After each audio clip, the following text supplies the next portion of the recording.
Je dis bonjour à tout le monde, à vous tous. J'espère que vous avez passé une très bonne semaine. Merci d'être au rendez-vous de partage.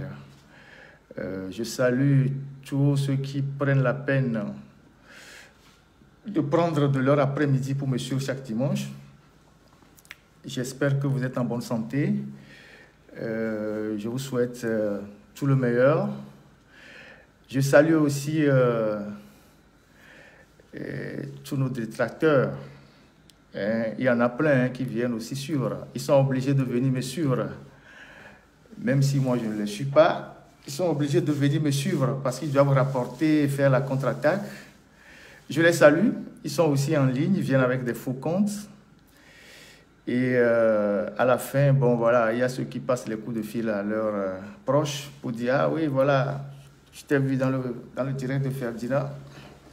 Donc, ils sont aussi là. Je les salue. Je les salue. La vie est ainsi faite. Il n'y a jamais d'unanimité dans la vie. Et voilà. Donc, je vous dis, soyez tous les bienvenus. On est déjà presque 2000 sur TikTok et puis 1000 sur Facebook. Je salue tous les milliers de personnes qui suivent ce direct, ceux qui le dupliquent, ceux qui le branchent sur leur propre réseau et qui le diffusent à travers Lomé dans la diaspora. Je vous dis bonjour. Et on va repartir encore pour 2 à 3 heures de temps. Aujourd'hui, on va aborder beaucoup de sujets. Et ceux qui sont en ligne, je souhaiterais que, avant que je n'arrive sur ce sujet, que vous téléchargez le rapport 2024. Merci beaucoup Yves. 2024 de l'Inspection générale d'État, IGE, sur un certain nombre de structures politiques, un certain nombre de structures d'État que nous allons décortiquer parce qu'aujourd'hui, on va analyser le rapport, le dernier rapport de Transparency International sur tout ce qui concerne la corruption dans notre pays. Et puis ensuite, un instant, je vais ajuster. Il y a un effet de soleil.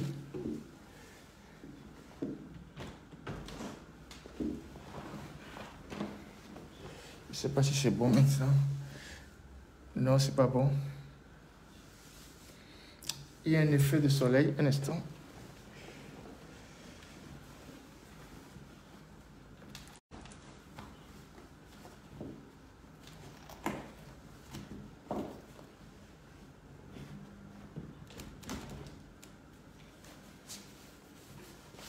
Voilà. C'est acceptable pour le moment. Voilà.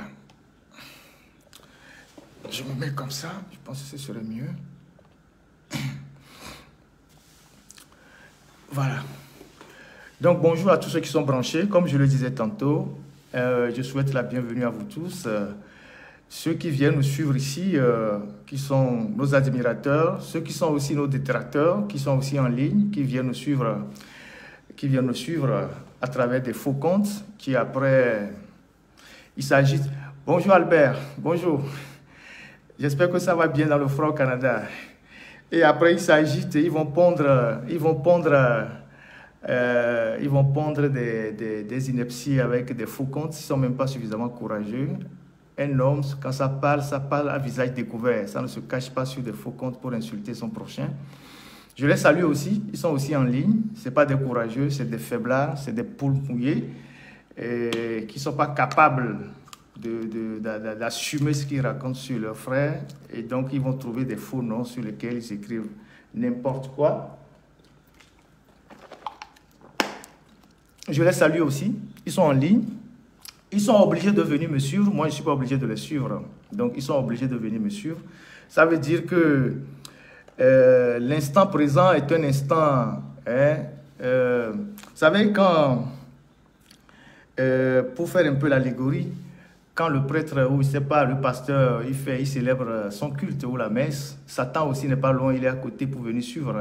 Il se déguise. Et puis après, il réagit. Voilà, donc ils sont là, on leur souhaite aussi la bienvenue. Alors, aujourd'hui, on va beaucoup parler de corruption. Mais avant d'en arriver là, je vais commencer le live d'aujourd'hui là où je l'ai arrêté la dernière fois. La dernière fois, à la fin de mon live, j'ai développé un thème, à savoir l'État-nation. Est-ce que véritablement nous sommes une nation? Nous sommes certes une république, même si c'est une république bananière. Nous avons un territoire, mais est-ce que nous sommes une nation? Est-ce que nous sommes une nation? Et je l'ai dit, j'ai dit, jusqu'à preuve du contraire, nous continuons par raisonner en communauté, en ethnie, en région. Et ça, c'est le fruit de notre histoire. Et ça ne fragilise pas, ça ne solidifie pas une nation, ça ne jette pas les bases d'une nation. Mais il faut que nous dépassions ces paradigmes-là pour réfléchir à la nation.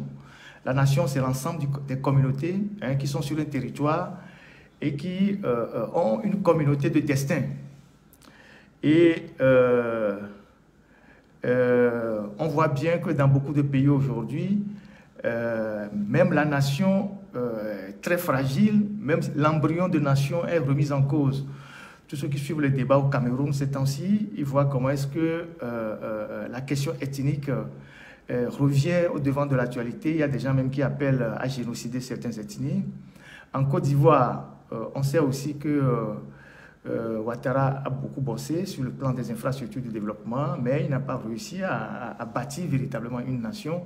Il a beaucoup fait avec ses frères et cela risque de fragiliser plus tard ce pays-là.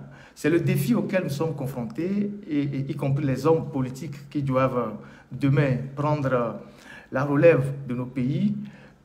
C'est les défis auxquels nous sommes confrontés. Donc j'ai esquissé ce sujet-là. Je reviendrai là-dessus largement plus tard. Mais il faut que nous comprenions que nous n'avons pas encore réussi à jeter les bases d'une véritable nation. Et c'est un défi que nous devons relever plus tard. Et pour continuer, je voudrais aussi préciser que, vous savez, des régimes autoritaires, des régimes dictatoriaux comme ceux qui sont à la tête de notre pays, les régimes autocratiques, ces genres de régimes, leur nature, leur fonctionnement sont basés sur le mensonge. Et la première chose qu'il faut faire pour redonner une certaine lumière au peuple, c'est de déconstruire ces mensonges-là. Et vous allez constater que le dimanche dernier, quand j'ai remis les pendules à l'heure sur les conditions dans lesquelles Adema est décédé, paf, ça a provoqué une certaine... c'est pas levée de bouclier.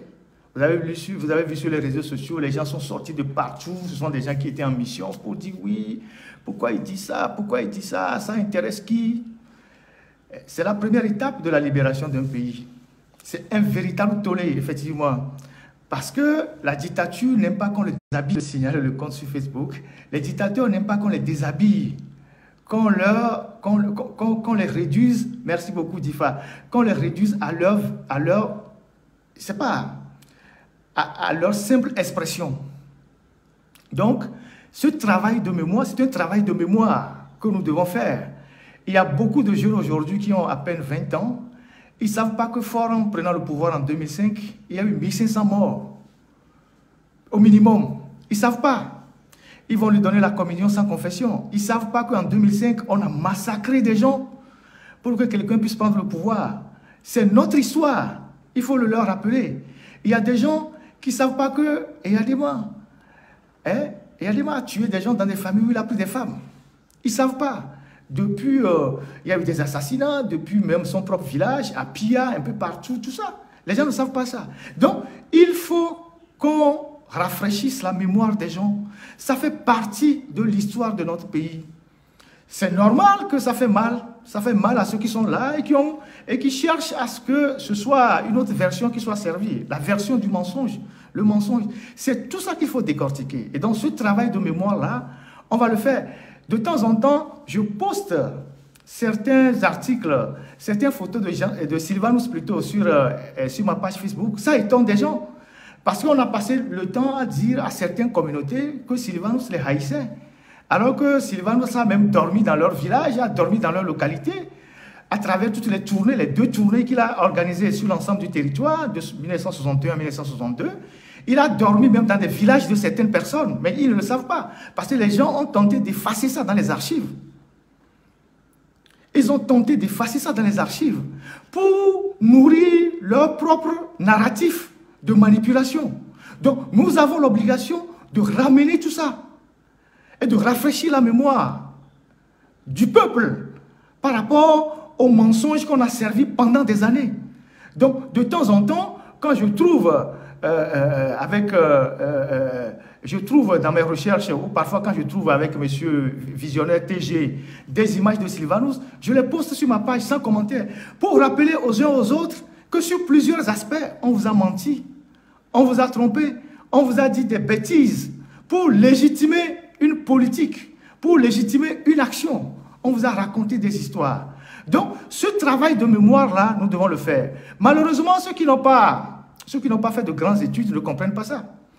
Ceux qui sont des demi-lettrés ne vont pas comprendre. Ceux qui ne comprennent pas la valeur de l'histoire dans la vie d'une nation, ils ne comprendront pas. Ou soit ils comprennent, mais ils sont en mission pour venir dire « Ah, pourquoi on parle de ça aujourd'hui, on n'a pas besoin de ça ». Le présent se nourrit de l'histoire. Et l'avenir se nourrit du présent. C'est fondamental. On doit savoir d'où on vient, où est-ce qu'on en est aujourd'hui et où on va demain. C'est très, très, très, très important. Donc, voilà ce que moi j'ai voulu partager avec vous avant de rentrer dans le vif du sujet. J'ai l'habitude de dire que ceux qui